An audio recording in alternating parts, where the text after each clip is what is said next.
Good morning, aspirants. In this video, we will discuss the most important facts about NATO. NATO గురించి తెలుసుకుందాం. NATO అంటే north Atlantic Treaty organisation, ఉత్తర Atlantic సైనిక కూటమి. దీన్ని 1949 April 4న ఏర్పాటు చేశారు. గుర్తుపెట్టుకోండి, స్వాతంత్రం వచ్చినటువంటి 2 సంవత్సరాల తర్వాత 1949 ఏప్రిల్ 4న ఏర్పాటు చేశారు. హెడ్ క్వార్టర్స్ వచ్చేసరికి బ్రసెల్స్లో ఉన్నాయి. బ్రసెల్స్ అనేది దేని యొక్క క్యాపిటల్ అంటే బెల్జియం యొక్క క్యాపిటల్. ప్రజెంట్ ఉన్నటువంటి మెంబర్స్ ఎంతమంది అంటే 32. ప్రారంభంలో 12 మంది ఉండేవారు. Now the numbers in the NATO is 32. 32nd country is Sweden, which was joined in 2024.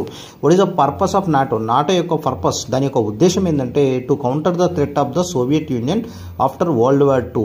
అంటే రెండవ ప్రపంచ యుద్ధం జరిగిన తర్వాత సోవియట్ యూనియన్ని ఎదుర్కోవడానికి ఏర్పాటు చేసినటువంటి సైనిక కూటమి ఏంటంటే NATO, North Atlantic Treaty Organization. దీనికి సంబంధించినటువంటి పూర్తి ఇన్ఫర్మేషన్ కావాలంటే మన ఛానల్లో వీడియో ఇవ్వడం జరిగింది. అక్కడ మీరు దీని యొక్క నాటో యొక్క సమాచారాన్ని అయితే పొందగలరు.